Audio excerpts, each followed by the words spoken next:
توکلت علی اللہ لا حول ولا قوت الا باللہ۔ کل عالم، کل جہان، کل کائنات کی تمام تسبیحات اور حمد و ثنا اور تعریفات صرف اور صرف اللہ وحدہ لا شریک کے لیے مخصوص اور مختص ہے۔ تمام جہان کے درود و سلام محمد نبی آخر الزمان صلی علیہ وبارک علیہم پر اور تمام انبیاء اور مرسلین کے لیے مخصوص اور مختص ہے۔ میں آغا جی سید اسد علی شاہ گیلانی فقیر من اللہ اپنا درس جو عقیدت الایمان کے حوالے سے میں نے جاری کیا ہوا ہے، آج اس میں اللہ کی کتابوں، ان کے صحیفوں اور ان کے مخطوطوں کے بارے میں آج اپنا بیان آپ کے سامنے پیش کرتا ہوں۔ نہایت اختصار سے صرف یہ ہے کہ جب اللہ کی کتابیں روئے زمین پر نازل ہو گئیں اور ہم نے اس پہ ایمان لے آئے، اللہ نے قرآن میں سب سے پہلا جو اس وقت قرآن ہمارے پاس موجود ہے اور اس کی ترتیب کے لحاظ سے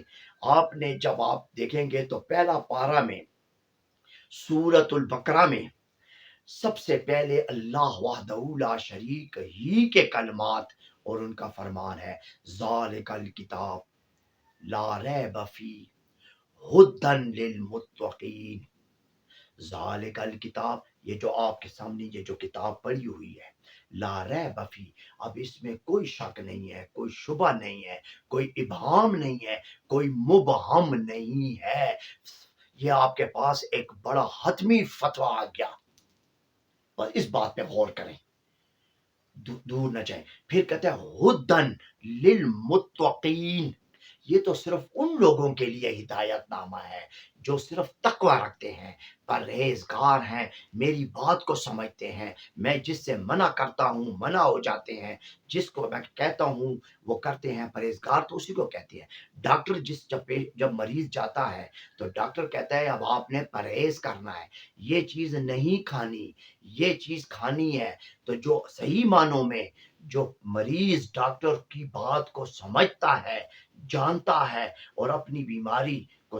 پہچانتا ہے، تو پھر وہ ڈاکٹر کے مشورے پہ عمل کرتا ہے کہ میں نے یہ کھانا ہے، یہ نہیں کھانا، وہ بد پرہیزی نہیں کرے گا۔ لہٰذا اللہ نے متقی کا درجہ کیوں بلند رکھا کہ وہ پھر وہ کام کرتا ہے جس سے اللہ نے کہہ دیا کرو تو وہ کرے گا، جس سے منع کر دیا اس میں وہ دلیلیں نہیں نکالتا، وہ کرتا ہے۔ ھدی للمتقین، یہ اللہ نے قرآن کے پہلے ہی جملے میں فرما دیا۔ اب یہاں سے باتیں سب ختم، زبور ہو، توریت ہو، انجیل ہو یا قرآن ہو یا صحف ابراہیم و موسیٰ ہو یا مختلف پیغمبروں پہ مخطوطے کا نزول ہوا ہو، تختیوں کی صورت میں وہ آئے ہوں، قلم کی صورت میں آئے ہوں، اس سے اوپر پھر کوئی کتاب نہیں ہے دنیا میں، کوئی کتاب نہیں ہے۔ جس وقت اللہ نے ان نبیوں کو صاحب کتاب بنا دیا، اپنے احسان اور کرم سے صاحب کتاب کر دیا، صاحب قرآن کر دیا، تو پھر حدیث کی کیا ضرورت ہے؟ ایک شخص نے کتاب دے دی، لکھ دی، تو پھر ہمیں اس کتاب کی صرف شرح کرنی ہے، کتاب کو سمجھانا ہے، کتاب سے اختلاف میں نہیں جانا، کتاب سے نئی حجتیں نہیں نکالنی۔ ہم نے اس کتاب کو ایک شرح کے، ایک شخص نے اپنی ذاتی کتاب لکھ دی تو آپ اس کے اوپر دوسری کتاب نہیں لکھ سکتے۔ اس کی سوانح عمری اگر لکھیں گے تو وہ معنی نہیں رکھتی۔ اصل میں صاحب کتاب نے کتاب خود دے دی، ہاں جس کی کتاب نہیں ہے تو اس کے بارے میں لکھتا۔ بادشاہوں، مغل بادشاہوں میں آپ جس میں دیکھیں، منگول میں دیکھیں، تاتاریوں میں دیکھیں، اگر ان کی تواریخ آئی ہیں، ان کا اٹھنا بیٹھنا، چلنا پھرنا، لیٹنا، اور بادشاہوں کا مغل دور میں آئے ہیں، تو اس میں آپ نے دیکھا ہوگا کہ انہوں نے خود تو کتابیں نہیں لکھی، ان کے اوپر تو مورخین نے کتابیں لکھی ہیں۔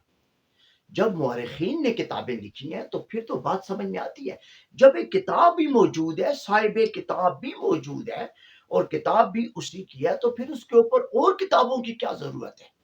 اسی کتاب میں تلاش کرو نا۔ سب کچھ تو اس نے اپنی کتاب میں لکھ دیا ہے، تو آپ اس کتاب میں ڈھونڈ لیں۔ جہاں شرح کی ضرورت ہے تو اس کی تشریح کر دیں، جہاں ترجمانی کی ضرورت ہے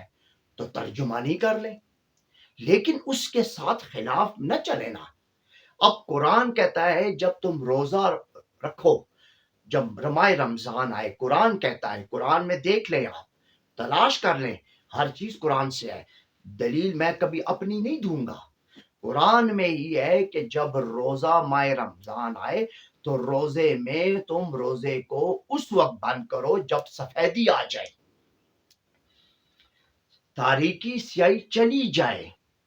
وضاحت کے ساتھ ہے۔ اب اس کو نہ بدلو اپنی مرضی سے، اس میں نہ بدلو بنی اسرائیل کے روبا پیشواؤں اور علماء کی طرف، نہیں، صحیح بات کو صحیح بیان کرو۔ جس وقت سیاہی مکمل چلی جائے، سفیدی آ جائے، تم کھاؤ پیو، تب جا کے تم، جس وقت سورج طلوع ہونے سے پہلے تم نے روزہ بند کرنا ہے۔ اب یہ صاحب قرآن کی کتاب میں یہ موجود ہے، اللہ کے فرمان میں موجود ہے۔ پھر آگے اللہ فرماتا ہے کیا، اور صاحب کتاب جو ہے وہ کتاب پیش کر رہا ہے، تو وہ کیا ہے کہ جس وقت شام گزرنے کے بعد تاریکی آ جائے، لفظ لیل ہے، دیکھیں نا، ذکرن کثیرن، ٹھیک ہے، اور حمدن کثیرن، ذکرن کثیرن بکرتن و اصیلا، تو یہاں تو لفظ اصیلا کا نہیں آیا، اللہ نے تو اس کو بتا دیا بکرتن و اصیلا، صبح اور شام، اصیلا کا لفظ شام کا آیا، لیل کا لفظ تاریکی میں آیا۔ قرآن تو اس لفظوں کو بیان کر چکا ہے نا، موجود ہے نا ایک لفظ قرآن میں، اصیلا بھی موجود ہے اور لیل بھی موجود ہے، تو پھر کیوں اپنی مرضی سے اپنی مرضی ٹھونس؟ لہذا جب قرآن کہتا ہے کہ روزے کو تم نے تاریکی میں افطار کرنا ہے، نماز کے ساتھ ذکر نہیں کیا کہ شام کی نماز کی اذان ہوگی تو آپ روزہ افطار کرنے، نہیں، انہوں نے کہا تم نے تاریکی میں افطار کرنا ہے، تو اس کا مطلب یہ ہوا کہ شام کی نماز جو آج کل مروجہ ہے، جس کا رواج پایا جا رہا ہے، تو پھر وہ آپ نے بحالت روزے میں پڑھنی ہے، آپ نے 3 رکعت مغرب کے آپ نے روزے کی حالت میں پڑھنا ہے، پھر اس کے بعد آپ نے جو نوافل اوابین یا جو آپ نے پڑھنا ہے، جب آپ گھر آئیں گے تاریکی آئے گی، ہلکا سی سیاہی ہو جائے گی، دور نظر آنے میں آپ کو ہلکا ہلکا دھندلا نظر آنا شروع ہو جائے گا، تب آپ نے روزہ افطار کرتا ہے۔ اب یہ قرآن کہتا ہے، حدیث کیا لیتے ہیں، یہ جو میں نے اہل حدیث کے بارے میں کہا تھا، تو اہل حدیث نے قرآن کی آیتوں کو چھوڑ کے، اور یہ دیوبند نے بھی، بریلوی نے بھی، صرف اہل تشیع کے اندر تھوڑا سا مطلب اس معاملے میں، روزہ افطار کرنے کے معاملے میں ان کا موقف صحیح ہے، مگر اہل تشیع کا سحری کے معاملے میں بھی موقف غلط ہے۔ ان سب کا موقف، باقی کا موقف تو روزہ افطار کرنے میں اور روزہ بند کرنے دونوں میں غلط ہے۔ اہل تشیع کا جو ہے وہ افطار کرنے میں بہتر ہے، مناسب ہے، قرآن سے مطابقت رکھتا ہے، مگر ان کا بھی سحری کے حساب سے جو وہ سحری کر رہے ہیں تاریکی میں، وہاں پہ ان کا موقف غلط ہے، تو لہٰذا وہ بھی آدھے صحیح آدھے غلط، باقی تو غلط ہی ہیں، کیوں؟ قرآن سے ٹکرا رہے ہیں۔ تو پھر تم لوگ حدیث کو تو لے لیتے ہو، جو بشر نے لکھی، جو اس نے لکھی، اس میں راوی موجود تھے، اس میں مختلف ذہن موجود تھے، کہاں غلطی ہوئی، کہاں لفظ بدل گئے، کہاں لفظوں میں جھول آ گیا، وہ تو بدل گئے، مگر قرآن تو نہیں بدلا،